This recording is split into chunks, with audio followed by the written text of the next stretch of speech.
پاکستان کی پارلیمنٹ کو اب فائنلی سوچنا پڑے گا کہ بلوچستان میں بے چینی کا جو ہے یہ علاج کو سیاسی راستہ کو بچ گیا ہے یا نہیں بچا.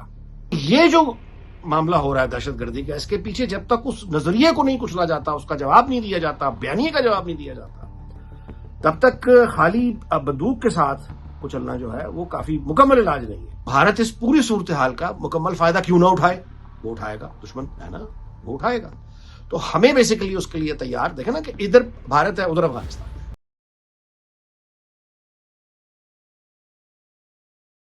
بلوچستان پہ جو دہشت گردوں کا حملہ ہے، پاکستان پر حملہ ہے، پاکستان کی قوم پر حملہ ہے، سیکورٹی فورسز پر حملہ ہے.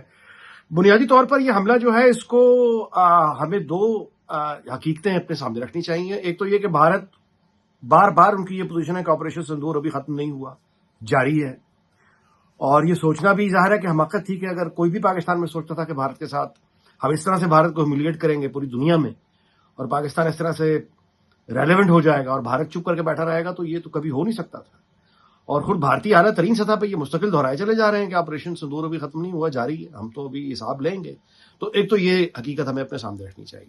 تو بلوچستان میں جو اٹیک ہوئے ہیں ان میں دو ان حقیقتوں کو، ایک تو بھارت جن کا آپریشن سندور کبھی ختم نہیں ہوا، یہ ان کی آفیشیل پوزیشن ہے، اور دوسرا افغانستان اور افغانستان کی موجودہ ڈاکو حکومت، طالبان حکومت کی بھارت کے ساتھ بڑھتی ہوئی حیرت انگیز دوستی، اور بھارت میں اعلیٰ ترین سطح پہ وہ جنونی انتہا پسند جس طرح افغان طالبان کی تعریف کر رہے ہیں، اور وہ ان کا جو پروپیگنڈے کرنے والا جو ہندو انتہا پسند میڈیا ہے جس طرح سے وہ گلوریفائی کر رہا ہے افغان طالبان کو، اور حتیٰ کہ یہ بھی جسٹیفائی کر رہا ہے کہ اگر وہ اپنی عورتوں کو نہیں پڑھنے دیتے تو ٹھیک ہے، نہ پڑھنے، یہ تو کلچر ہے ان کا. یعنی یہ بھارتی میڈیا والے اور وہ جو اسپوکس پرسن سمجھے جاتے ہیں بی جے پی کے، وہ ان کی حمایت میں دلال دے رہے ہیں بھارت میں. تو یہ دو حقائق ہیں، ظاہر ہے کہ ریسنٹ ڈیولپمنٹ ہیں جن کے پس منظر میں ہمیں بلوچستان میں ہوئے یہ بزدلانہ حملے جو فورسز پر ہوئے، اس کا پس منظر ہمیں یہ ذہن میں رکھنا چاہیے. پاکستانی فورسز نے ظاہر ہے کہ نہایت بہادری سے جواب دیتے ہوئے تمام دہشت گردوں کے جو حملے ہیں ان کو ناکام بنا دیا. پاکستان ایک بہت مضبوط فوج رکھتا ہے، پاکستان از اے نیوکلیئر کنٹری، اور اس طرح کے اٹیکس جو ہیں وہ ظاہر ہے کہ پاکستان کو کچھ بگاڑ نہیں سکتے. پاکستان کی فورسز نے بھرپور جواب دیا ہے، لڑ رہے ہیں، ابھی بھی لڑ رہے ہیں اور لڑیں گے. ظاہر ہے دیر ہارڈنڈ آرمی، اور اسٹیٹ بچانا، پروٹیکٹ کرنا دہشت گردوں سے ان کا یہ کام ہے، اس میں وہ ایکسپرٹ ہیں. لیکن ظاہر ہے کہ اکیلا فوجی آپریشن، یہ جو دہشت گرد جو بھی ماحول ہے، یہ ایک طرف یعنی فوج اپنا کام کر رہی ہے، بالکل ٹھیک کر رہی ہے، انتظامی حکومت بھی اپنا کام کر رہی ہے، پولیس بھی کر رہی ہے، لا انفورسمنٹ ہر ایجنسی اپنا کام بھرپور انداز سے کر رہی ہے، اور ہر پاکستانی ان کے ساتھ کندھے سے کندھا ملا کے کھڑا ہے کہ امن و امان جو ہے وہ پاکستان میں واپس آئے اور دہشت گردوں سے یعنی ان کو پکڑا جائے اور دہشت گردی جو ہے یہ ختم ہو. لیکن اس کے لیے ہمیں وفاقی حکومت کو خاص طور پہ پارلیمنٹ کو، پاکستان کی پارلیمنٹ کو اب فائنلی سوچنا پڑے گا کہ بلوچستان میں بے چینی کا جو ہے یہ علاج کو سیاسی راستہ کو بچ گیا ہے یا نہیں بچا. اور نہ بچنے والی بات نہیں ہونی چاہیے. سیاسی راستے ہمیشہ موجود رہتے ہیں، گفتگو کے راستے ہمیشہ موجود رہتے ہیں. تو پاکستان کے جتنے بھی سینئر پولیٹیکل لیڈرشپ ہے ان کا اب یہ کام ہے کہ وہ بلوچستان کے اوپر بیٹھیں. پارلیمنٹ کا بے شک خصوصی اجلاس ہو، پیپل ہو میٹر ان پاکستان، ان کو بلوچستان پر سر جوڑ کے بیٹھ کر اور کوئی ایک ایسی ڈیسائسو پالیسی وضع کر کے اس کو امپلیمنٹ اب کرنے پہ غور کرنا پڑے گا جس میں بلوچستان کی مقامی تمام آبادیاں شامل ہوں. بلوچستان میں جتنی بھی آبادیاں ہیں وہ جب تک اونرشپ نہیں ہوگی ان کی دہشت گردوں کے خلاف کسی بھی آپریشن میں، تب تک ہمیں اس طرح کی کامیابی شاید نہ مل سکے جو ہم چاہتے ہیں. مقامی بلوچستان کی آبادی جب تک دہشت گردوں کے خلاف کھڑی نہیں ہوتی، اور اس کے لیے ضرورت ہے پاکستان کو ایک مضبوط بیانیے کی، اس طرف کام کرنے کی بہت ضرورت ہے. پاکستان کو ضرورت ہے ڈائیلاگ کی، گفتگو کی، اس پر کام کرنے کی بہت ضرورت ہے. پاکستان میں ضرورت ہے اعتماد سازی کے اقدامات، ڈائیلاگ کے ذریعے اعتماد کس طرح سے بحال ہو اس کی بہت ضرورت ہے.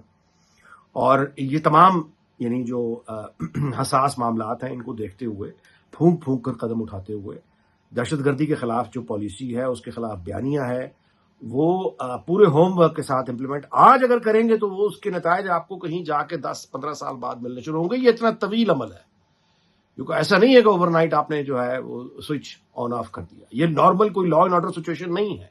یعنی یہ ایسا نہیں ہے کہ کوئی ڈاکوؤں کے گینگز ہیں یا چوروں کے گینگز ہیں، آدھی مجرم پیشہ ور یعنی جو کرمنلز ہوتے ہیں آپ ان سے لڑ رہے ہیں، یہ وہ بات نہیں ہے. اگر کوئی پروفیشنل گینگ ہو نا ڈاکوؤں کا, چوروں کا, ان کو لڑکے آپ ان کا صفایا کر سکتے ہیں.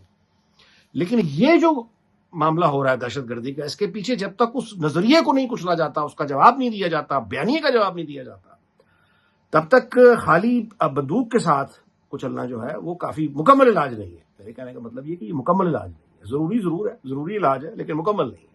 مکمل کے لیے لازمی ہے ایک سیاسی ڈائلاگ, ایک نظریہ, ایک بیانیہ, باہمی مفادات, پاکستان کے ہر شہری کا یکساں احترام, قانون کا احترام, اور احساس محرومی اگر کہیں پایا جاتا ہے تو اس کو ختم کرنے کے لیے ہر ممکن کوشش ہمیں کرنی پڑے گی. دنیا اس وقت بہت غیر معمولی حالات سے گزر رہی ہے, اور طاقت کے جو بڑے مراکز ہیں وہ دنیا کا پورا آرڈر ہی ایک چینج ہونے کی طرف چل پڑا ہے. کینیڈا کے وزیر اعظم نے جو بات کی تھی وہ بہت دنیا بھر میں اس لیے مقبول ہو رہی ہے کہ یہ ٹرانزیشن نہیں ہو رہی ہے, یہ رپچر ہو گیا ہے جو دنیا کا آرڈر ہے. تو اس میں ہر ملک اپنا چانس لینے کے یعنی اس میں ہے. اب دیکھیے ایران کے ساتھ کیا ہونے جا رہا ہے, یہ اس کے بارے میں ایک علیحدہ غیر یقینی ہے. تو بھارت اس پوری صورتحال کا مکمل فائدہ کیوں نہ اٹھائے؟ وہ اٹھائے گا, دشمن ہے نا, وہ اٹھائے گا. تو ہمیں بیسیکلی اس کے لیے تیار, دیکھیں نا کہ ادھر بھارت ہے, ادھر افغانستان ہے, اور دونوں کے ہمارے ساتھ کیا تعلقات ہیں آبویسلی. تیسری طرف ایران ہے, وہاں کا کیا مستقبل ہونے جا رہا ہے, امریکہ وہاں اٹیک کرتا ہے نہیں کرتا, ہونے کے بعد وہاں کیا صورتحال پیدا ہوگی کسی کے علم میں نہیں ہے.